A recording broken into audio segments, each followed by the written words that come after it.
ಕೃಷಿ ಧ್ವನಿ ಕನ್ನಡ, ಪ್ರತಿಯೊಬ್ಬ ಕನ್ನಡಿಗನ ಧ್ವನಿ. ಗೋ ಸಾವಯವ ಕೃಷಿಯಿಂದ ಎಲ್ಲರೂ ಆರೋಗ್ಯದಿಂದಿರಲು ಸಾಧ್ಯ ಎಂದು ಮರಳಿ ಗ್ರಾಮದಲ್ಲಿ ಶ್ರೀ ಮಹಾನಿಪ್ರ ಶಿವಕುಮಾರ ಮಹಾಸ್ವಾಮಿಗಳು ಕರೆ ನೀಡಿದರು. ಹೌದು, ಇಂದಿನ ಯುವಕರು ಸಾವಿರಾರು ರೂಪಾಯಿಗಳನ್ನು ಖರ್ಚು ಮಾಡಿ ಅತ್ಯುನ್ನತ ಗುಣಮಟ್ಟದ ಶಿಕ್ಷಣ ಪಡೆದು ತಮ್ಮ ವಿದ್ಯಾಭ್ಯಾಸಕ್ಕೆ ತಕ್ಕಂತೆ ಅಂದುಕೊಂಡ ಕೆಲಸಗಳು ಸಿಗದೆ ನಿರುದ್ಯೋಗ ಸಮಸ್ಯೆಯಿಂದ ಕಂಗಾಲಾಗುತ್ತಿದ್ದಾರೆ. ಇದರಲ್ಲಿ ಬಹಳಷ್ಟು ಜನ ವಿದ್ಯಾವಂತ ಯುವಕರು ಕೃಷಿ ಕಡೆಗೆ ಗಮನ ಹರಿಸಿ ತಮ್ಮ ತಮ್ಮ ಹೊಲಗಳಲ್ಲಿ ವಿವಿಧ ಪದ್ಧತಿ ಅನುಸರಿಸಿ ತಮ್ಮ ತಮ್ಮ ಜೀವನ ನಡೆಸುತ್ತಿದ್ದಾರೆ. ಇಂತಹ ಯುವಕರು ತಮ್ಮ ತಮ್ಮ ಹೊಲಗಳಲ್ಲಿ ಮನೆಗಳಲ್ಲಿ ದೇಸಿ ಗೋವುಗಳನ್ನು ಸಾಕಿದ್ದಲ್ಲಿ ಅವುಗಳಿಂದ ಬರುವ ಸಗಣಿ ಹಾಗೂ ಮೂತ್ರದಿಂದ ಅನೇಕ ರೀತಿಯ ಸಾವಯವ ಕೃಷಿ ಮಾಡಿದ್ಯಾದಲ್ಲಿ ಗೋ ಸಾವಯವ ಕೃಷಿಯಿಂದ ಎಲ್ಲರೂ ಆರೋಗ್ಯದಿಂದಿರಲು ಸಾಧ್ಯ ಹಾಗೂ ಎಲ್ಲರೂ ಉತ್ತಮ ಆರೋಗ್ಯ ಹೊಂದಲು ಸಾಧ್ಯ ಎಂದು ಕಪ್ಪತ್ತಗುಡ್ಡದ ಶ್ರೀಗಳಾದ ಶ್ರೀ ಮಹಾನಿಪ್ರ ಶಿವಕುಮಾರ ಮಹಾಸ್ವಾಮಿಗಳು ಹೇಳಿದರು. ಅವರು ತಾಲೂಕಿನ ಮರಳಿ ಗ್ರಾಮದ ದಿವಂಗತ ಗೊಂದಪ್ಪ ಚಿಂಚಲಿಯವರ ಜಮೀನಿನಲ್ಲಿ ದಿನಾಂಕ 11/2/2024 ರವಿವಾರದಂದು ಬೆಳಗ್ಗೆ 11:30ಕ್ಕೆ ಗ್ರಾಮೀಣ ಆರೋಗ್ಯ ಗೋ ಸಾವಯವ ಕೃಷಿ ಜಾಗೃತಿ ಹಾಗೂ ಕಾಮಧೇನು ಗೋ ಮಂದಿರ ಉದ್ಘಾಟನೆ ಸಮಾರಂಭದ ದಿವ್ಯ ಸಾನ್ನಿಧ್ಯ ವಹಿಸಿ ಮಾತನಾಡಿದರು.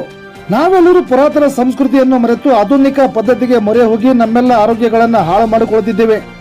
ಪ್ರಸ್ತುತ ಜಗತ್ತಿನ ಯುವಕರು ಪುರಾತನ ಕೃಷಿ ಪದ್ಧತಿಗೆ ಆದ್ಯತೆ ನೀಡಬೇಕು.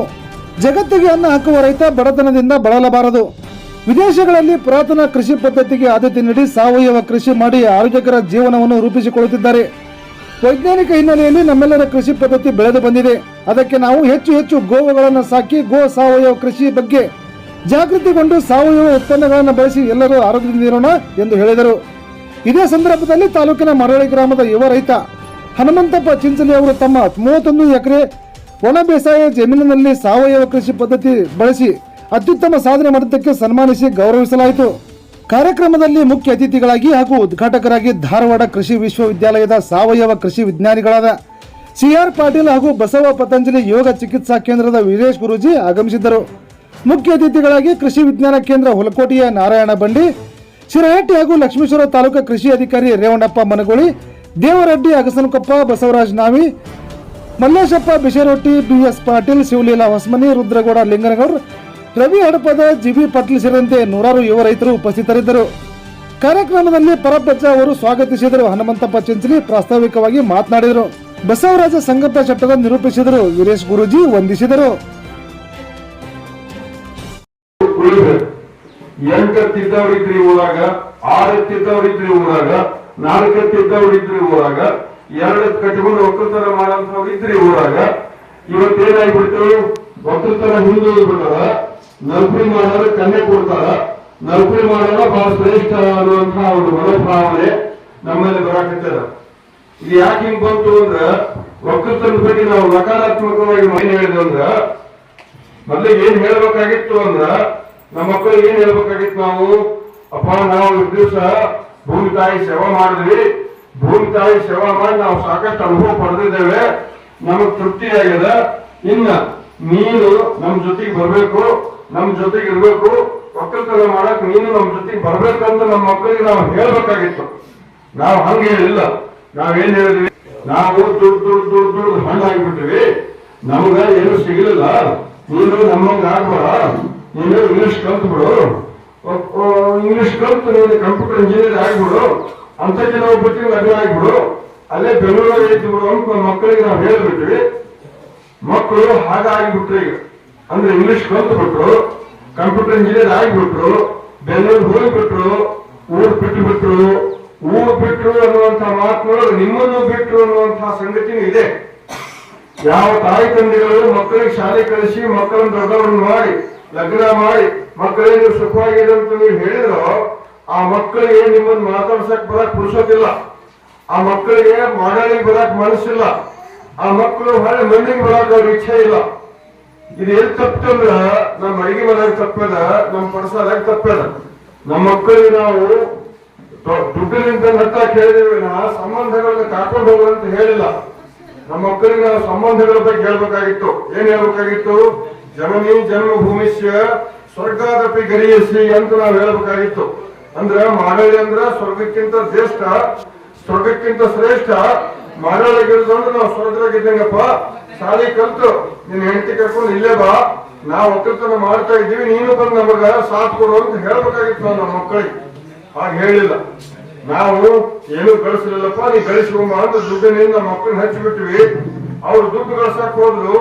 ಕುರುಡು ಕಾಂಚಾಳ ಕುಣಿಯುತ್ತಲಿತ್ತು, ಕಾಲಿಗೆ ಬಿದ್ದವರ ತುಳಿಯುತ್ತಲಿತ್ತು ಅಂತಾರೆ ಬೇಂದ್ರೆ ಅವರು. ದುಡ್ಡಿನಿಂದ ಬೆನ್ನು ಹತ್ತವ್ರು ದುಡ್ಡು ಗಳಿಸ್ತಾರ, ಆದ್ರೆ ಶಾಂತಿ, ಸಮಾಧಾನ, ತೃಪ್ತಿ ಇರೋದಿಲ್ಲ. ಈಗ ನಾವಿಲ್ಲಿ ಸನ್ಮಾನ ಮಾಡಿದ್ವಲ್ಲ, ಸನ್ಮಾನ ಮಾಡುವಾಗ ಅವ್ರ ತಲೆ ಮೇಲೆ ಹೂವು ಹಾಕಿ ಅವ್ರಿಗೆ ಗೌರವಾರ್ಪಣೆ ನಾವು ಮಾಡೋದ ಉದ್ದೇಶ ಏನಂದ್ರ ಅವ್ರು ದುಡ್ಡಿನಿಂದ ಬೆನ್ನು ಹತ್ತಿಲ್ಲ. ಭೂಮಿ ಹಿಂದ, ಭೂಮಿ ತಾಯಿ ಹಿಂದ ಬೆನ್ನು ಹತ್ತವರದ, ಗೋವುಗಳ ಹಿಂದ, ಗೋವಿನ ಹಿಂದ ಬೆನ್ನು ಹತ್ತವರದ, ಮಣ್ಣಿನ ಜೊತೆಗೆ ಪಂಚಭೂತಗಳು ಪೃಥ್ವಿ, ಅಪ್ಪು, ತೇಜ, ವಾಯು ಆಕಾಶದ ಜೊತೆಗೆ ಅವರು ತಮ್ಮನ್ನು ತಾವು ಹಂಚಿಕೊಂಡು ಬದುಕ್ತಾ ಇದ್ದಾರೆ. ಯಾರು ಭೂಮಿ ತಾಯಿ ಹಿಂದ ಬೆನ್ನು ಹತ್ತಾರ ಅವ್ರಿಗೆ ಖಂಡಿತ ಭೂಮಿ ತಾಯಿ ಸಿಗ್ತಾರ. ಯಾರು ಗೋತಾಯಿ ಹಿಂದ ಬೆನ್ನು ಹತ್ತಾರೋ ಅವರಿಗೆ ಗೋತಾಯಿ ಸಿಗ್ತಾರ. ಭೂಮಿ ತಾಯಿ, ಗೋತಾಯಿ, ಗಂಗಾ ತಾಯಿ ಇವು ನಮಗ ಮಾತೃ ಸ್ವರೂಪರು. ನಾವು ಏನಾಗ್ಬಿಟ್ಟಿವಿ ಅಂದ್ರೆ ನಾವೆಲ್ಲ ಕಮರ್ಷಿಯಲ್ ಆಗಿಬಿಟ್ಟಿವಿ, ವಾಣಿಜ್ಯೀಕರಣ ಆಗಿಬಿಟ್ಟಿವಿ. ಭೂಮಿ ತಾಯಿಯನ್ನ ಸೈಟ್ ಮಾಡಿ ಊರ್ ಮುಂದೆ ಹೊಲ ಇತ್ತಂದ್ರ ಸೈಟ್ ಮಾಡಿ ಮಾರ್ಕೊಂಡು ದುಡ್ಡು ಮಾಡ್ಕೊತಾ ಇದ್ದೀವಿ. ಗೋತಾಯಿಯನ್ನ ಸಾಕ್ಲಾರ್ದಕ್ಕ ಇವ ಮೂಲ ಗುಂಪಾಗಿ ಬಿದ್ದು ಬಿಟ್ಟಿರ್ತಾನ, ಡಾಬಾಕ್ ಹೋಗಿ ತಿಂದು ಬರ್ತಾನ, ಕುಡಿಬಾರ್ದು ಕುಡಿತಾನ, ಆಕಳ ಮೇಸೋದಿಲ್ಲ, ಆಕಳ ಸಾಕುದಿಲ್ಲ. ಹಾಗಾಗಿ ಆಕಳನ್ನು ಕಟುಕರಿಗೆ ಕಟುಕರಾಗಿಬಿಟ್ಟು ನಾವು. ಹಾಗಾಗಿ ಗೋತಾಯಿಯನ್ನು ನಾವು ಕಳ್ಕೊಂಡ್ವಿ, ಭೂತಾಯಿಯನ್ನು ನಾವು ಕಳ್ಕೊಂಡ್ವಿ. ಗಂಗಾ ಮಾತೆ ಅಂದ್ರ ಮಳೆಯಿಂದ ಬೀಳುವಂತ ಪ್ರತಿ ಮಳೆ ಹನಿ ನೀರು ಕೂಡ ನಮ್ಗೆ ಅಮೃತ. ಅದನ್ನು ಉಳಿಸಿ ಬೆಳೆಸುವಂತ ಕೆಲಸ ನಾವು ಮಾಡ್ಬೇಕಾಗ್ಯದ. ಏನಾಯ್ತು ಈಗ ನಮ್ಮ ಮುಂದೆ ನಮ್ ಬೋರ್ ಹಾಕಿದ್ರು, ನಮ್ಮ ನೀರ ನಮ್ಗೆ ಎತ್ತಿದ್ರು. ಆ ನಮ್ಮ ನೀರ ನಮ್ಗೆ ಬಾಟ್ಲಾಗ ಹಾಕಿ 1 ಲೀಟರ್ಗೆ 20 ರೂಪಾಯಿ 30 ರೂಪಾಯಿ ಅಂತ ಮಾರಿ ಬಿಸಿಲೇರಿ ಅದೊಂದು ದೊಡ್ಡ ಲಾಬಿ ಇದೆ. ಅಂದ್ರ ಮಳೆ ನೀರು ಮರ್ತೀವಿ ನಾವು, ತತ್ರಾಣಿ ಮರ್ತೀವಿ ನಾವು, ಎದ್ದು ಆಕಳ ಮರ್ತೀವಿ ನಾವು, ದಂಧಕ್ಕೆ ಹೋಗೋದ್ ಬಿಟ್ಟು ನಾವು, ಒಕ್ಕಲ್ತನ ಮಾಡೋದ್ ಬಿಟ್ಟು ನಾವು. ಇವತ್ತು ನಾನು ಬರೋ ಬಂದ ಮಾಗಡಿಯಿಂದ ನೋಡ್ಕೊತ ಬಂದೆ. ಮಾಗಡಿಯಿಂದ ನಾವು ದೂರ ಹತ್ತಿಯಿಂದ ಬರೋ ಮುಂದೆ ನೋಡ್ಕೊತ ಬಂದೆ. ಅಚ್ಚಿಕಿಚ್ಚಿ ಕೇಸಲ್ಲ ಒಬ್ಬ ಪಳವಿ ಮೇವದ ಬಿಳಿಜಾಳ ಸುದ್ದಿ ಮುಗಿಯಾಕ ಬಂದದ ಮೇವದ. ಆ ಮೇವನ್ನ ಮಾರ್ಕೊಂಡ್ ಬರ್ತೀವಿ ವಿನಃ ಮೇವು ನಮಗೂ ಇರಲಿ, ಮನೆಗೆ 2 ಆಕಳ ತರೋಣ, 2 ಎತ್ತು ಕಟ್ಟೋಣ ಅನ್ನುವಂತ ಮನೋಭಾವ ನಮಗ್ ಬರ್ತಾ ಇಲ್ಲ. ಎಲ್ಲಿ ತಪ್ಪೇದ ಅಂದ್ರೆ ನಾವು ನಾಲ್ಕು ಹೇಳ್ದಂಗ ಅಡಿಗೆ ಮನೆಗೆ ತಪ್ಪೇದ, ಪಡಸಲಾಗಿ ತಪ್ಪೇದ. ನಮ್ಮ ಶಾಲೆಗಳು ಕೂಡ ಪಡಸಲಾಗಿ ಬಿಟ್ಟಾವ. ಒಂದು ಕಾಲಕ್ಕ ಶಾಲೆ ಹೆಂಗಿದ್ದು ಅಂದ್ರ